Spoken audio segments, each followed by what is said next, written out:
Okay. With all of that said, that was really fun, but let's go ahead and transition to our best picture movie series. Very exciting that we are now looking at the 1964 film My Fair Lady. Brendan, had you ever seen My Fair Lady before this watch? Okay, so in a past episode gearing up for this movie series, 1960s Best Picture winner specifically, I'm pretty sure I mentioned I had seen this before. And then I started watching it for this particular discussion we're about to have, and I didn't remember anything from it. So it Okay. honestly, it may have been one that I saw at a very young age. And when I say very young age, I may have been like 4 or 5 years old or something like Sure. that.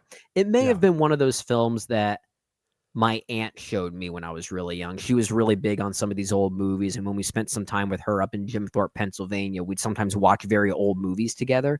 This may have been one of them, but it was so premature of me to say I remembered it. So I'm going to have to say it was a first time watch because I Okay. really didn't remember anything outside of a few of its musical numbers, outside of a few of the songs themselves, which are certainly familiar given the history of the stage play and the musical Yeah. itself. Yeah. This was a first time watch for me. I believe I noted this at the end of the show last week because I was very curious how it was going to fare in a lineup with Doctor Strangelove, Stanley Kubrick's masterpiece, and Mary Poppins. Another musical. Another musical. We just got done talking about Disney a little bit in the previous segment. This is one of their most beloved films. And of course, if you know the history of My Fair Lady and Mary Poppins, there is a lot of irony with the lineup of the Oscars for 1964. I don't know how familiar you are with this, Brendan, but Mhm. Julie Andrews, the beloved Julie Andrews, she was the original on Broadway. She was the original Eliza Yeah. Doolittle being our protagonist in My Fair Lady. How ironic. Yep. And she was passed over. She was not happy that she was passed over for the film version for My Fair Lady. And so she goes on to do one Mary Poppins. And guess who won for Best Actress in the year 1964? Oh, I know this. Yeah, of course Oh, it was you Julie know. Andrews because clearly something was fueling her fire to give the best performance she could ever give given these Yeah. circumstances. You could say she was a little inspired when she was on the set of Mary Poppins because, yeah, she gives one of her very, very best performances. And when you know that context, it does give it a little bit of an edge. She was Mhm. very, very eager to win that Oscar, I think, to get a little bit of a pushback to the producers of My Fair Lady who passed her over. So like Mhm. that crossover, that irony, I just think is hilarious. I just love the behind the scenes narratives. Like that's the kind of stuff like I'm not into award season as much as others are. Obviously, I'm not an awards pundit by any stretch of the imagination, but that kind of drama would have been fascinating I wish I to was go through the alive for that. process of Oh award my season. Yeah, gosh. Yeah. that would have been incredible. And so yeah, she wins for Mary Poppins.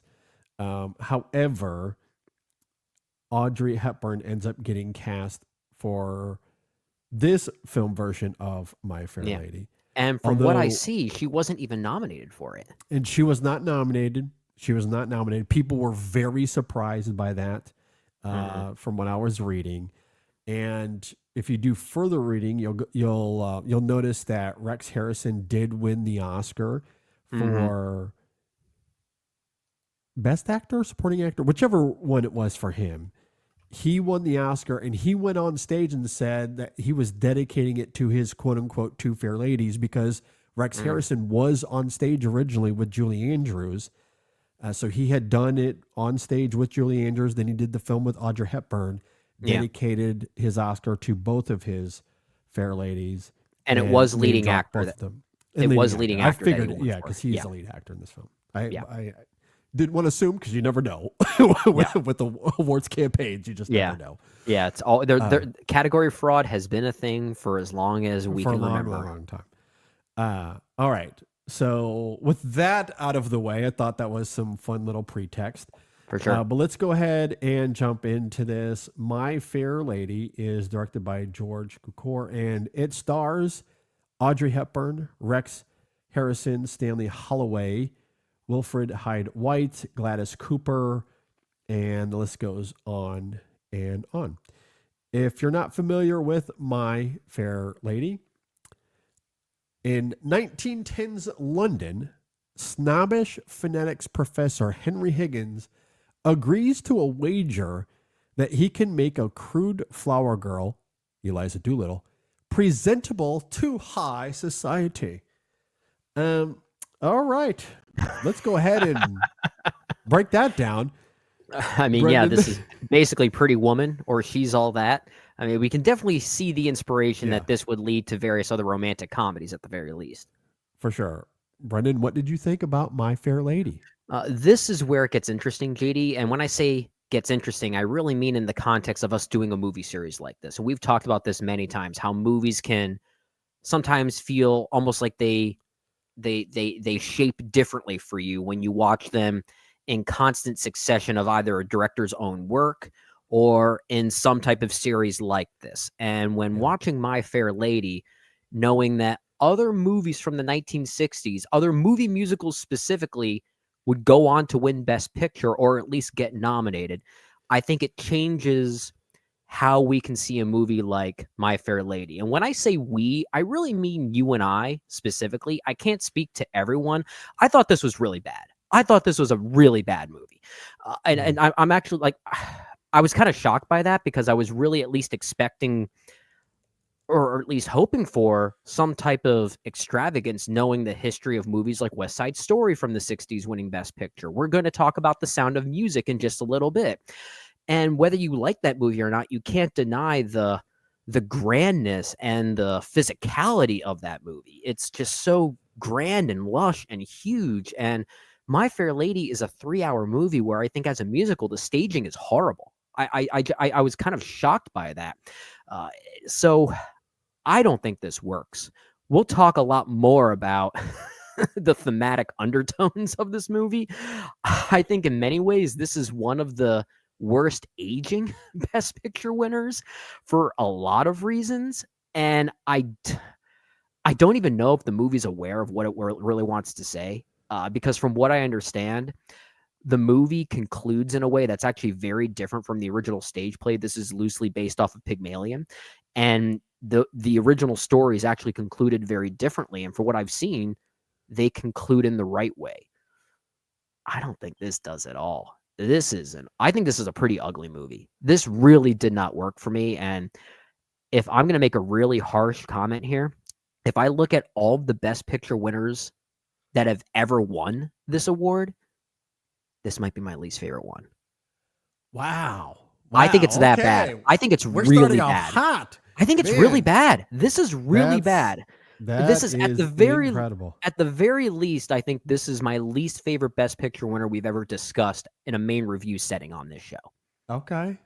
Wow, that is so interesting. All right, as I noted, this was a first time watch for me, and after watching it, as one does, I immediately thought of Honora. But As in everyone this does, case, because every time I watch a movie, I just think about Honora. exactly. But I found My Fair Lady to be the anti Honora in the Oh, sense sure. that Yeah. Eliza is strung along the whole movie. It's a bit prickly, to your point. It's ugly. But how does the film use that to its advantage? Well, it failed to stick the landing. I That's why agree. it's the anti-Honora.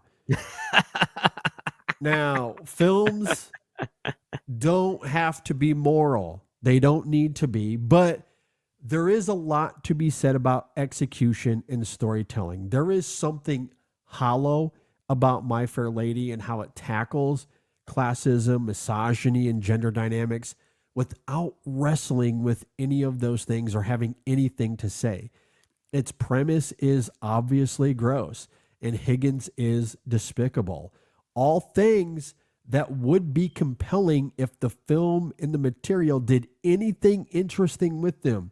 Much like Anora, I kept waiting for the shoe to drop.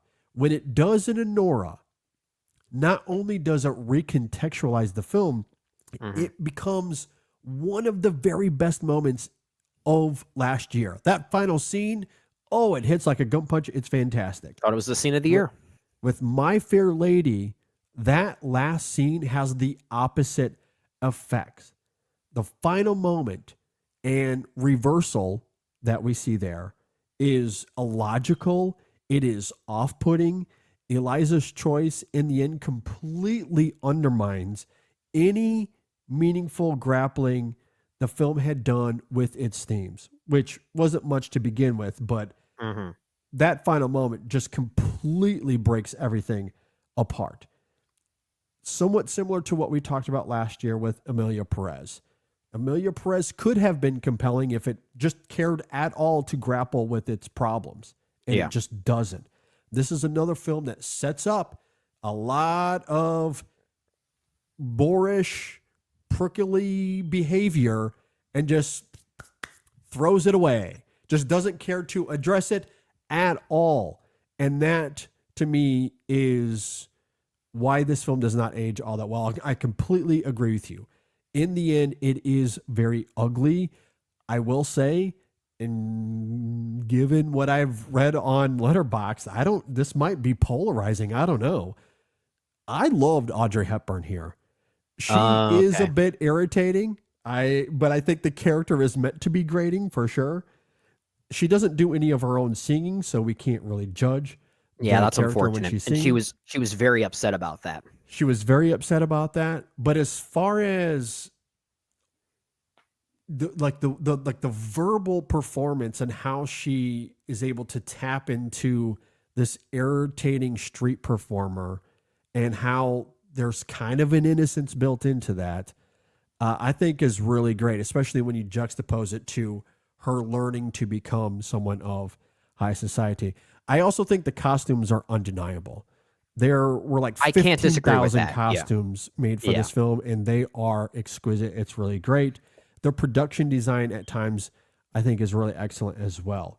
So, from a craft perspective, there is some good things here. I like some of the performances, but on the whole, this is a film that just falls on its face in the end. I yeah, I don't necessarily dislike Audrey Hepburn in this movie. I don't necessarily dislike any of the performances here. I think it's more so a matter of were these people the right actors for these particular roles? And I'm not sure if they were. I think if anything, I would say this movie is more miscast than it is badly acted. Because I think both Audrey Hepburn and even to probably even more of a bigger degree, Rex Harrison, they're both very good at tapping into the one-sidedness of their respective characters, and they overperform that one-sidedness to the point that when the movie does try to go for a more nuanced conversation on either gender dynamics or how dialect and body language can get you where you want, all affable themes, I think so many elements of the movie and those performances as well forget to find the middle ground to emphasize the important points of those conversations. And that's really the biggest issue I have. I think Audrey Hepburn really is a charming presence overall. I'm just not sure if she was the right person for this type of screechy character. And I can almost say the same thing about Rex Harrison. His performance here and the way that the character is written as well. I mean, this is essentially a Bond villain. I mean, that's how over the top this performance is. This is a man that threatens to starve Eliza if she doesn't do her vocal vowels at night. That is the cruelest thing, and the movie treats it as a joke, which I'm not necessarily opposed to that on its face. But when the movie asks us to shift our allegiance for him at a particular time, the movie and Rex's performance, they haven't done the work to bring us into that. And so many elements of the movie just feel like that mirror setup, like you were saying. And even that setup, I think, is pretty clumsily handled. I love the costuming and the production design. I don't disagree with that.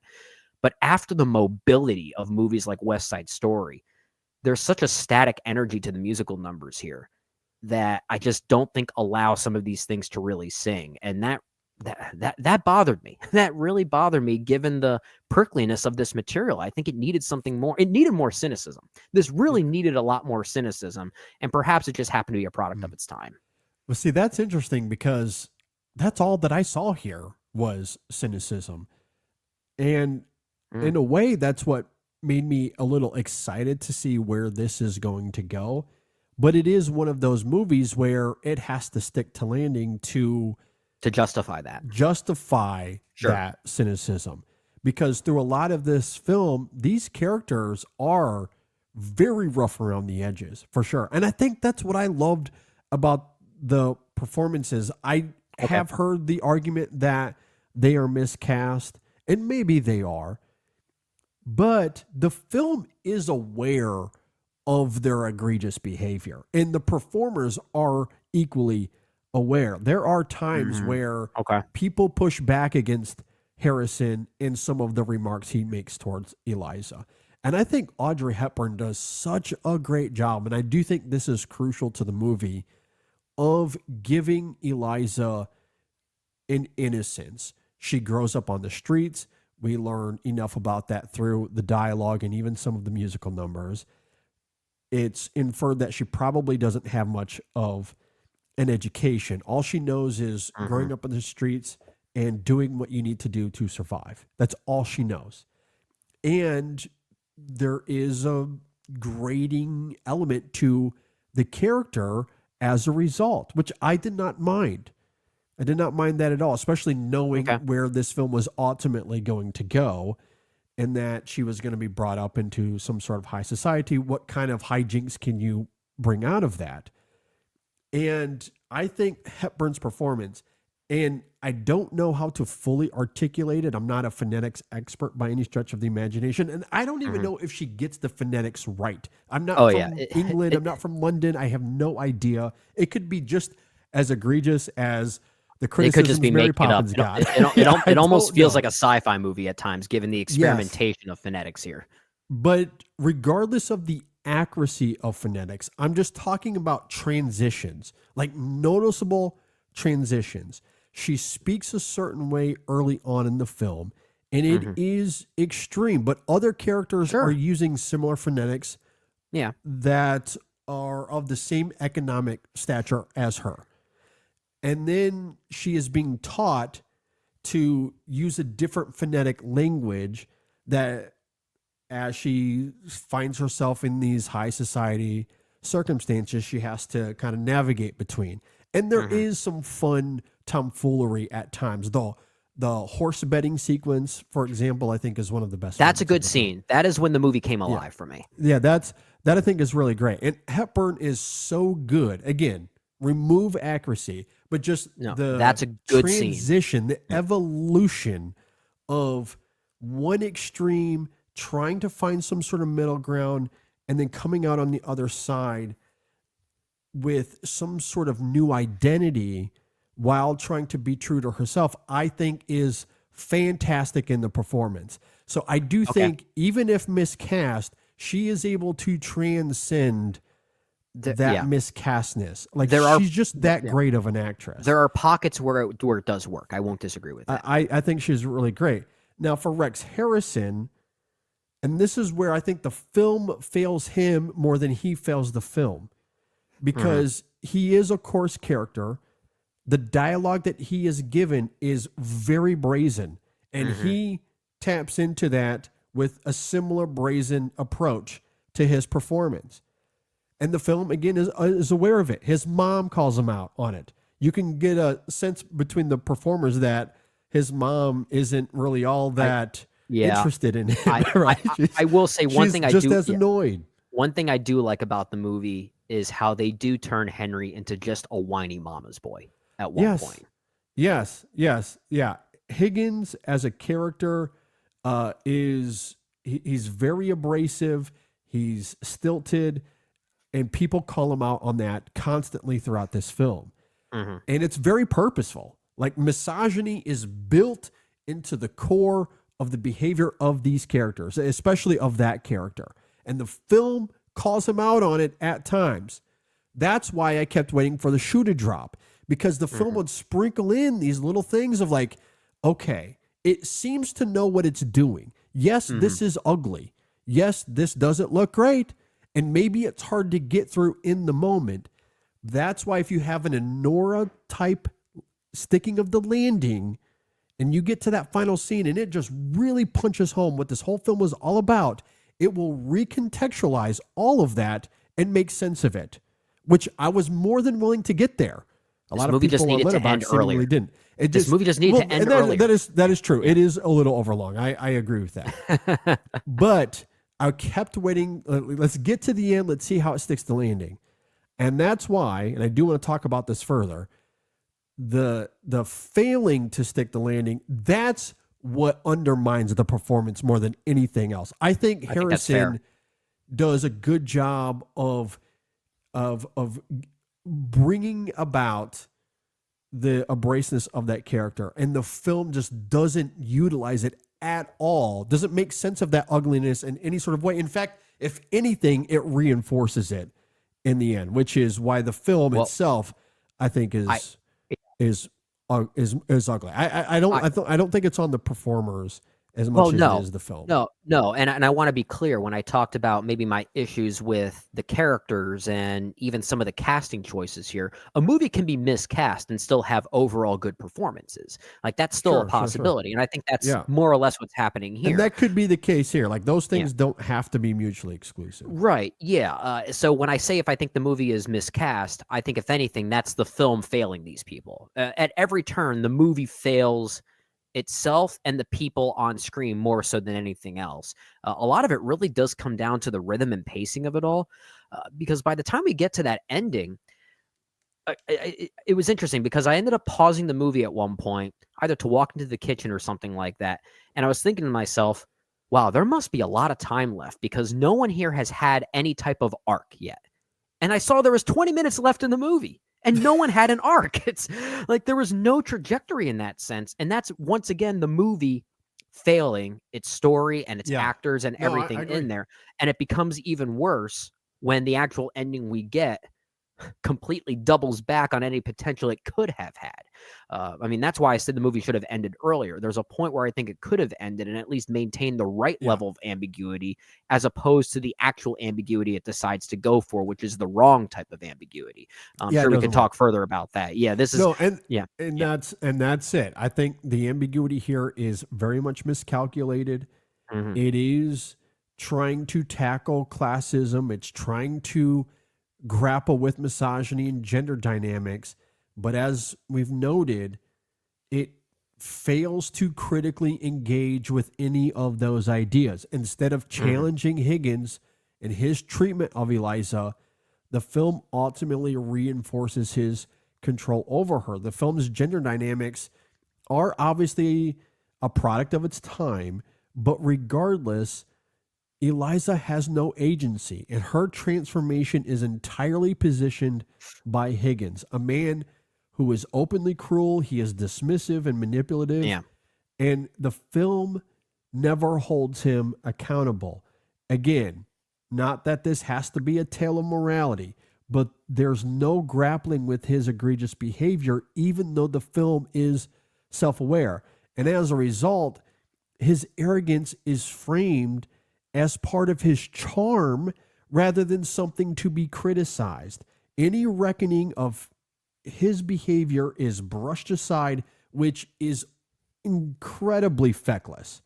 It is Mhm. bad storytelling, especially given the innocence of Eliza. She is obviously a bit boorish herself, as we noted, but we come to understand that her personality is born out of her economic status and living off the streets. She wants to improve her life. We do see that. The idea of getting a job as an Mhm. assistant in a flower shop is like winning the lottery for her. Obviously, Higgins helps her in a small way despite his greasy schemes. And it seems as if the film wants to give Eliza agency, which is what I love about a lot of those scenes leading up to the final moment. But in the end, her arc is undercut by a choice that completely undermines any growth that she had developed, and it makes it all feel futile. That final scene is so frustrating, as it suggests submission rather than self Well, actualization, which yeah, is not at all what it had set up literally moments before, that seconds is before. that is exactly where the movie trips over its own feet because it's clearly going for some type of ambiguity by the end, but that's why I said earlier it picks the wrong type of ambiguity. It Yeah. tries to suggest a romantic ambiguity, but instead it fails to realize that regardless of how you choose to read that, there is still some type of reconciliation between these two characters. Whether it ends up Yeah. becoming romantic or not is beside the point. That submission, that reconciliation at the end completely undermines the whole movie. That's why the movie should have ended earlier. It should have ended at that argument scene with Higgins just walking down the street and then cut to credits. There's at least Yeah. sort Yeah. of a prickly version of this story. And to be fair, I still wouldn't have cared for the movie even up until that point, but I wouldn't have been this pissed off by Yeah. it. There's still problems I have with it, as I articulated earlier, but this ending just further solidified why this does not work for me. And it may be a product of its time, but I mean, I don't know. There have been bold and daring and even prickly movies on this subject, even around this time as well. So Yeah. I think to say it's a product of its time, I don't even think is a fair justification for it No, anymore. and I agree. I agree. I do think it is very regressive. Yeah. Perhaps by 1964 standards, but especially Hmm. today. And look, again, foundationally, I have no problem with the film presenting its misogyny the way it does. It is ugly. It is very, Hmm. very ugly. But up until the end, to me anyway, that felt intentional. That felt Okay. purposeful because it seemed as if the film was going to wrestle with that in some sort of way. At least that's what I was anticipating. That's what a smart movie would do. It does, yeah, it does not at all. It's and like I said, it's interesting. It gets to a point where I thought, oh, there's a lot of time left on this movie, and then I realized there's 20 minutes left, and it hadn't done any of that. Yeah. This is a very repetitive movie. It Yeah. really is a very repetitive experience. Now, I agree. And you think about those regressive qualities, how Eliza's success is wholly reliant on a male figure, an Hmm. abrasive male figure in Higgins. And you compare that to, let's say, a Mary Poppins, who isn't What a reliant on movie! anybody. What a She is the movie! stronghold. She is the force of that movie. And maybe to your point, why even holding it to 1964 standards should be enough. Yeah, And maybe that's why, you know, Julie Andrews won Best Actress. I don't know. But it does say something that My Fair Lady won Best Picture over Mary Poppins. that is Like so weird. That's it's just so weird. which and look, it is the story of the Academy. Like 3 steps forward, always 2 steps back. It feels like, I like the '70s kind of, for the most part, I think does a great job of avoiding that. But Hmm. generally, with the Academy, even our 1940s decade that we did last year, it was a little bit of that, right? Like you have Sure. a couple great winners in a row, then they're like, really, and then a couple great winners, then they're like, okay, really. Like it just kind of, it just always goes back and forth in that way. I am not too familiar with George Cukor's work as a director. I've seen a few of his films, but two of his most celebrated movies being My Fair Lady and The Philadelphia Story, another one of his Yeah. most celebrated movies. Yeah. These are two movies that I think have the exact same problem. They botch the ending. The Yeah. Philadelphia Story is a movie that I know is well regarded, and it's certainly charming in its own way. But man, I think that movie ruins itself because of how it chooses to conclude and where that romance Yeah. ultimately goes.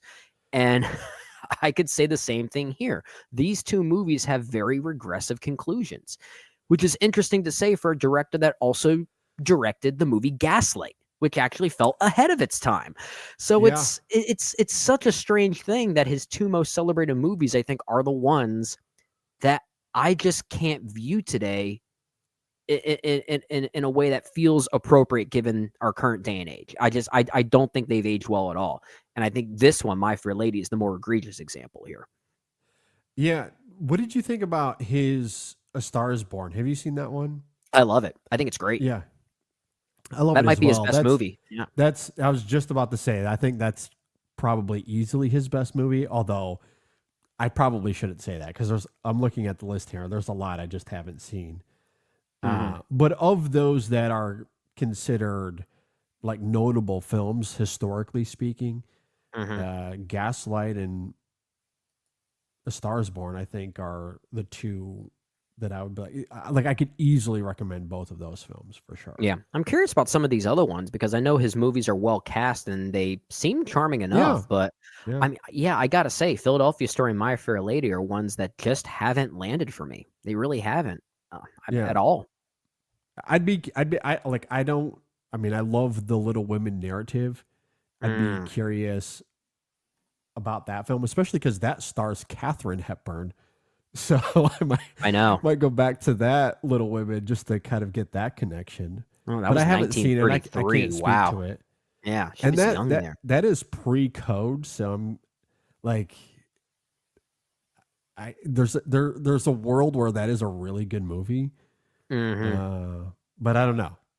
And especially with Katharine Hepburn, man, she's one of the best. He's worked with her a Really few goes. times. You know, Yeah, oh, he's yeah. worked with I mean, the two of them worked together, or, like, the two of them being Katharine Hepburn, even Cary Grant, they worked together a few times in George Cukor's films. Yeah. Like, Holiday Yeah. apparently has some fans as well, but yeah, I forgot he directed another version of Little Women. That's interesting. Yeah.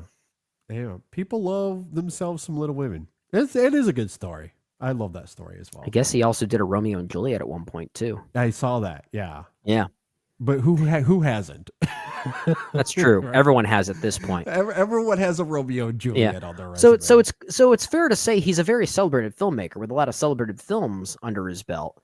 Um, Yeah. but yeah, the if you look at his page on Letterboxd, which tends to rank their movies based on popularity and how many people have viewed them, his two most popular I don't think are very good, and that's My Yeah. Fair Lady and The Philadelphia Story. Yeah. I do think this is a bad Best Picture winner, especially when you're going up against the the electric Mary Poppins, and I think one of Kubrick's best films in Doctor Strangelove. That film is so biting in its commentary. You want to talk This about sticking the landing, where really both of those films stick the landing. this year should have been a tie for Best Picture between those two films. Yeah, hands down.